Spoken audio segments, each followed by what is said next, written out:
No nonsense gin drinking. All gin, no nonsense. Hello gin lovers, welcome back. Bobby Freeman here, and today my friends we have the return of an old, it's not really an old friend is it? It's more kind of an old adversary I would say. Not quite as bad as Gordon's or Bombay Sapphire, but I've had a sort of a checkered history, I think, with Hendricks gin. I'm not really that keen on it, but I do concede that other people really, really like it. And this, my friends, is their latest incarnation, and it goes by the name of Hendricks Neptunia. Now, I know very little about this. One of my, many of my subscribers and viewers have been recommending it. And every now and then, Hendricks likes to sort of throw a little curveball out there. And this is their latest edition. However, I know almost, as I say, nothing about it whatsoever. I'm assuming it's some sort of seaside influence due to the name and the lovely little mermaid they've got on the label. But that's the extent of my knowledge. I don't know any more about it whatsoever. So I say we rectify that right now and find out a bit more about it on the website, shall we? And of course, as it's from Scotland, I shall be doing my very well practiced and I think pretty damn perfect now Scottish accent. Hendricks Neptunia Gin is a limited release that captures the magic of the sea in a gin. Master distiller, or should that be mistress distiller? Probably not. Master distiller Miss Leslie Gracie's creation is as refreshing as her muse. Infused with an exquisite blend of locally sourced coastal botanicals with a I can't do R's for some reason. Remarkable, oh bollocks. A remarkable, I'll just say that word in English, remarkable smooth finish. Now unfortunately, that's all it says about it. It doesn't give us any of the botanicals whatsoever. It just says they are, what are they, coastal botanicals. What's a coastal botanical? Well, probably a botanical that's grown near the coast. Okay, I'll give you that one. But what though? What's the point in saying that if you don't say what they are? I don't care where they're grown, to be honest. Listen, you could grow botanicals wherever the hell you like. I don't care. All I care is what they are. However, I won't get too hung up on it because once I get my teeth into something, I don't let it go. So let's get the old top off and see what she tastes like, shall we? And as always, we do have a cork. That's the one good thing about Hendricks. Let me get this little, detach this thing, which sometimes gives me trouble, but I'll just tease it off today. Oh, it came off an absolute treat. And we go for, this is the Scottish cork tests. Is there any sort of other kind of cork test we could call it? The Hendricks, the coastal cork test. The coastal cork test. So do we have a squeak? Oh, a cheeky little squeak there. Very nice. Good Lord, that's one of the best squeaks I've ever had. Go for the pull. Oh, not that great. It was a bit of a wet, slushy pull, to be honest, if you can imagine such a thing. But of course, it doesn't matter on this show. It's just a bit of fun. So then, what I traditionally didn't like with this gin, as you all know, is the cucumber. And again, I can see that a lot of people do like it. In all the comments on the videos, people are saying, oh, I love a cucumber, I like a cucumber. And I said it's like putting a vegetable in your drink. Then some idiot suggested that, well, more than one actually, that a cucumber is not a vegetable, actually, it's a fruit. So thanks for the lesson there, Einstein. I don't care, it's still a cucumber and it shouldn't be going in a drink as far as I'm concerned. But again, many people disagree with me. Anyway, let's see what it smells like, shall we? Ooh.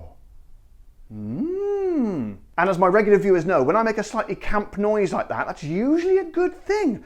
I have to say, that smells quite nice. I can't quite put my finger on what I'm sniffing, but it does smell a little bit kind of coastal. These coastal gins we've had before, you get kind of that essence of kind of a sea air in there. It's got a little bit of that, and I dare say, slightly less of the cucumber, and indeed the rose. Can I get anything else? It's kind of stripped everything back, so the juniper's quite sort of more to the forefront than it was before, but it smells quite kind of fresh, quite kind of airy, a little bit aromatic as well, and I must say, slightly pleasantly surprised. So then, let's not fanny about, let's go, oh look at that, look at the condensation on this bottle. I've got it straight out of the fridge, this one, so that's gonna be nice. So, get it in there. Oh, we haven't got much in there today, so let's do a tiny little one, about like that. What ABV is it today? It is, I can't see because I've got 43.4, that's very precise. That's a little bit pepped up, I think. What was it before? Let's have a look. Yeah, 41.4, so it's gone up by 2. So this could be very interesting. So here we go, my friends. As I always say at this section of the show, thank you to all my patrons and my YouTube members who are literally paying for this gin on the show. This is Hendricks Neptunia. I don't know why I say it like that. Cheers.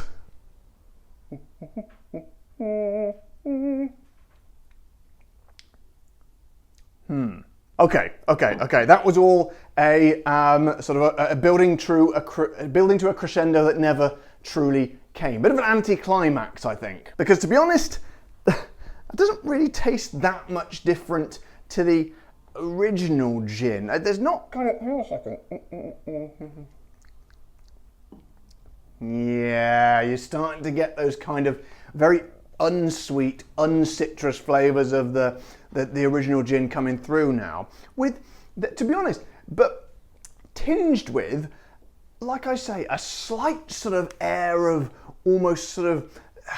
It's a coastal magic, I can't explain it. It's almost a little bit of salinity in there, a little bit of more freshness than there was before, but kind of still backed up with that bed of stuff I don't really like. However, it is, I think, for me personally, definitely a slight improvement. It's not gonna be my favorite, but it's definitely a step in the right direction. And I tell you what's also nice, you can definitely taste that bit of extra ABV. It's a little bit more punchy. It's kind of a sort of it's got a little bit more of a sting in the tail, because it kind of gets you, once you've swallowed it, it kind of just goes, sort of crackles up the old gullet a little bit, and I like that. But still, to me, it lacks what a gin should really be. There should, well, it's not there should, but in my opinion, there should be citrus in there. There should be something a bit zizzy. This all feels a bit flat and sort of languishing. It's dark flavors. It's languishing down in the gin cellar amongst all the darkness, and the languishing is a good word. It's languishing,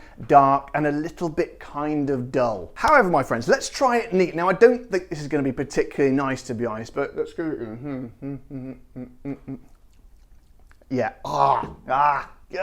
It's just, to me, that's kind of bitter. It's bitter, and it hasn't got anything that any of the things that basically I like in a gin. It doesn't have in there. Do you get that sea sort of coastaliness in there? Not really. It kind of disappears. I think that's released with the tonic. So if you're going to have this one, it's not my favorite, but I'd 100% go with the gin and tonic if someone put a gun to my head and forced me to drink it, which, you know, probably unlikely, but you never know. It's nice to have an answer just in case, and I would say tonic, please. So then, let's find out what this little fella's going to cost you. Well, it's good news, because it's still at £30, which I think all the other ones were at as well, to be honest.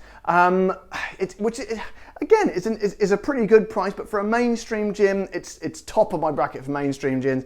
And to be honest, I would like it to be a little bit cheaper. To give you an idea, it's about €37.37, and if you're into Hendricks, then yeah, great. But personally, like me, I think I'd like to be paying a little bit less than that. So guys, this was a complicated one today. I always enjoy it when I see another Hendricks, because I think, brilliant, this is another chance for me to maybe like one. Which was the one that I liked?